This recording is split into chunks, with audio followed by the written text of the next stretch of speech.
Hi, I'm FireLyte, and I am the host of a podcast called Inciting A Riot, and I have been doing that since 2009.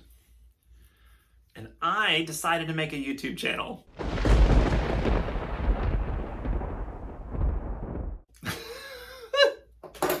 And I'm gonna be real honest. I tried to do this video a lot. I tried to do this video a lot. And I was getting really in my head because there was too much glare on my glasses. And then I couldn't find a good angle for light. And then the sound was wrong. And then everything was bad. Everything was bad. So I thought, you know what? I'm going to get a glass of wine and I'm going to sit down. I'm going to hit record and we're just going to do this thing. So cheers. So I decided to make a YouTube channel because, like I said, I have been doing my podcast, Inciting a Riot, since 2009. It is a society and culture podcast from a pagan perspective. What that means is that I discuss a lot of big, sticky, icky, nasty, gross conversations that we're told don't normally belong in polite conversation. It's a big show. It's a cool show, I think. I like the show. And I also recently wrote a book. It's coming out on September 28th. It's called The Dabbler's Guide to Witchcraft. It's being published by Simon & Schuster, and it'll be available everywhere books are sold in both paperback, ebook, and audiobook. I did the narration. So if you like my voice, yay! And if you don't like it, well, there's a paperback option for you. I thought I would come on here and introduce myself. If you've never heard my show before, I have talked to self-identified witches, spiritual practitioners of all types, fairy hunters, goblin finders, paranormal investigators, and even a werewolf once. And I examine some of these conversations in ways that I think, or at least I hope, haven't been done before. Asking questions that sometimes we don't want to ask out loud where other people can hear because either we feel silly or we're maybe a little afraid of the answers. So that's what I do on Inciting a Riot, and that's what I'm hoping to do here on my YouTube channel. I'm so glad you're here. I'm so glad you're giving this video a chance. I thought for my first video, I would do a little unboxing because I hear that YouTube likes that. So I got a book. It's not my book. It is, however, the very first book that I remember reading and thinking, oh, witches are real. Halloween was always my favorite holiday. Since I can remember, Halloween has been my very, very, very favorite holiday. I mean, Christmas, whatever, it's great. Christmas presents are fun, but there was just something about the magic of Halloween, about that time of year, and if you're at this channel and these are the kinds of conversations you like to have, you probably resonate with that in some kind of way. So everybody has a first book. Everybody talks about their first book. And normally when people talk about their first book, they mean their first witchy book. And I still have my first witchy book. In fact, I can grab it right now. This was my first witchy book. It's Earth, Air, Fire, and Water, More Techniques of Natural Magic by Scott Cunningham. That was my first witchy book. That was the first book that I ever read by an actual pagan author. And it's great and I love it, but it wasn't the first book that introduced me to real witches.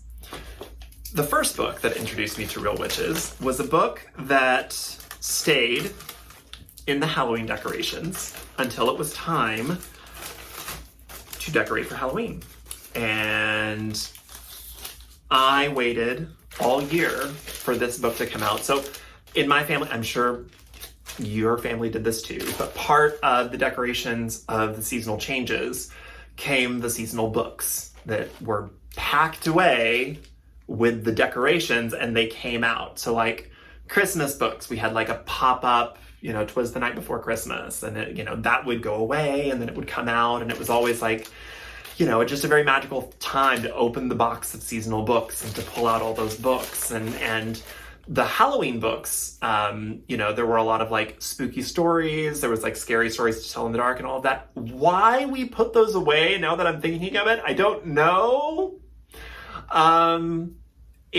Books should probably stay out all year, but I will tell you that putting them away and then getting to look forward to bringing them out made it more special for me.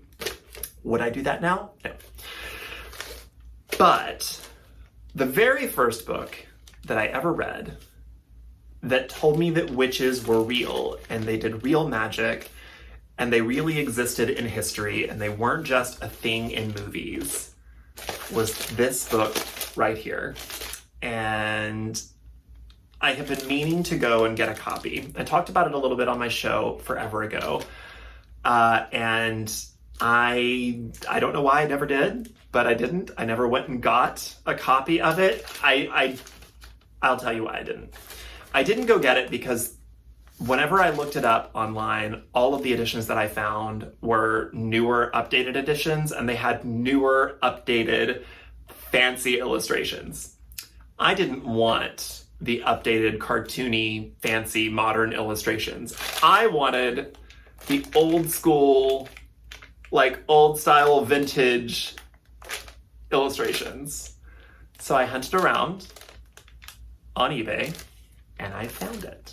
So this is my actual first witchy book. And I haven't seen it since I was a kid. So here we go. Oh wait, important first step.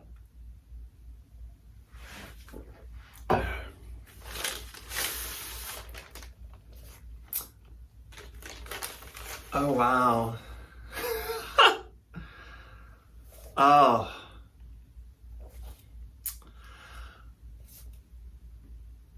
Oh, wow.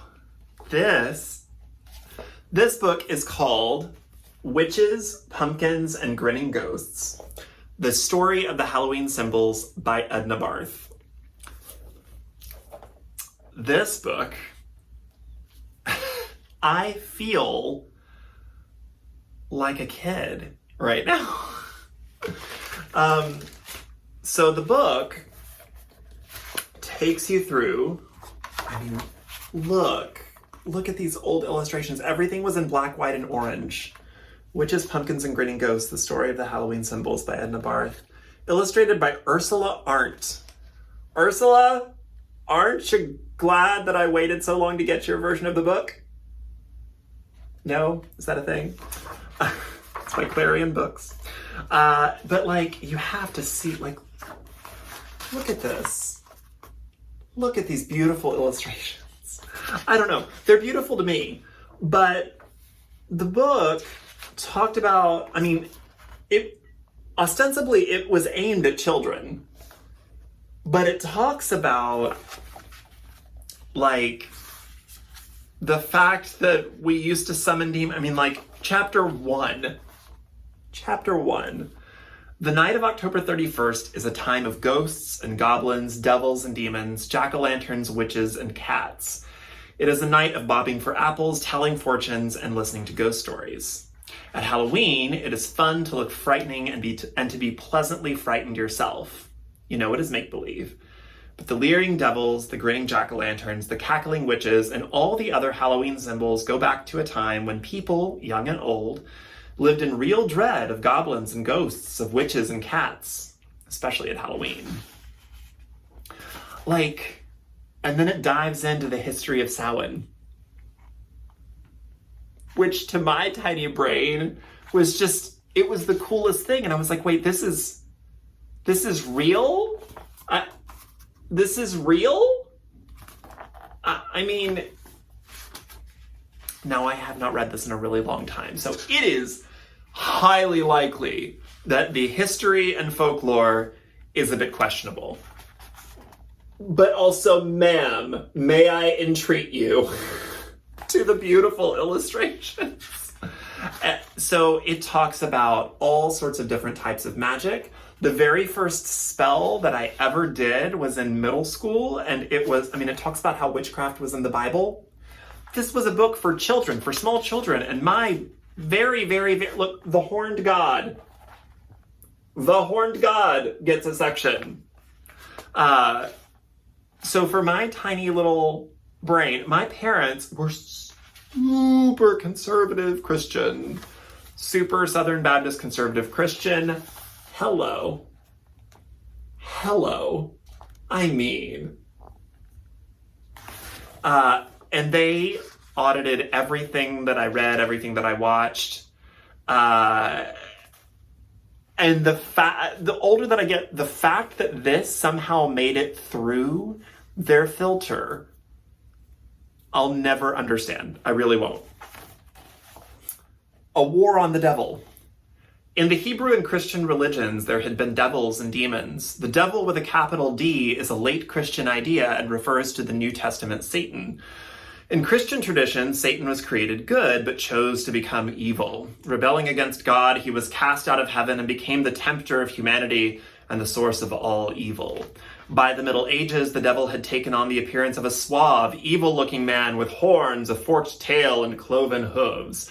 The prince of all demons and devils. He was described as powerful enough to destroy the established church. Besides the members of witch cults, there were, at the time, individuals and groups who held different religious views from those of the Christian church. What if they grew in numbers and became rivals? To churchmen, the prospect was alarming. Can't have no competition for the church. Witch trials are in here. Different types of magic is in here. The fact that the devil wasn't always seen as like this bad guy. I mean, so I am really excited to get to go back and not only reread this, but just kind of get in touch with that kid who read this book and like fell in love with the idea of witchcraft and the idea of magic and the idea that behind all of the symbols lie stories, but behind the stories lie real people and real beliefs and legitimately held ways of thinking. And I think that some of the lessons that I learned from this book still carry through till today.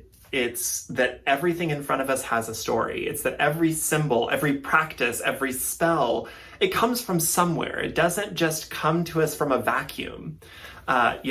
This year, especially since I wrote a book and it's about to come out, I've been really fascinated with the concept of expertise. What makes someone an expert? Is it publishing a book? Does that make you an expert?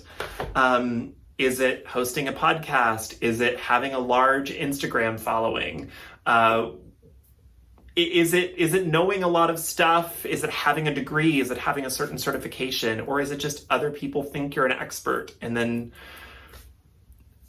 I'm really conscious of the fact that now that a book of mine is coming out into the world, there are people that will start looking at me as though I'm an expert. And that's terrifying because I don't think of myself as an expert.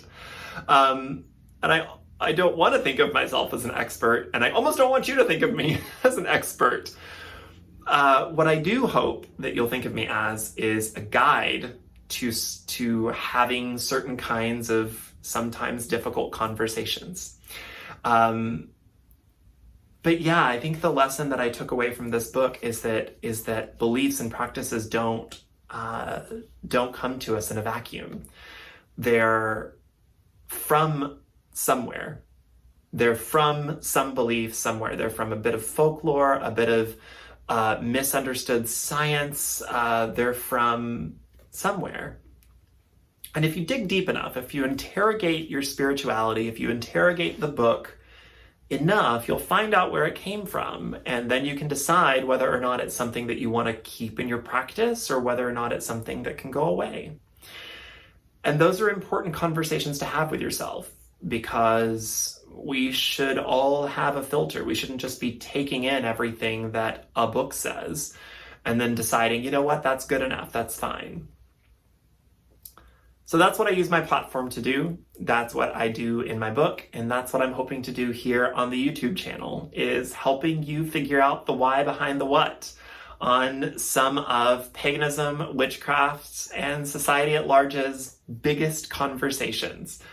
I hope you'll join me. If you'd like to follow along, hit the subscribe button, and I'll see you soon. Thanks so much, and go get this book.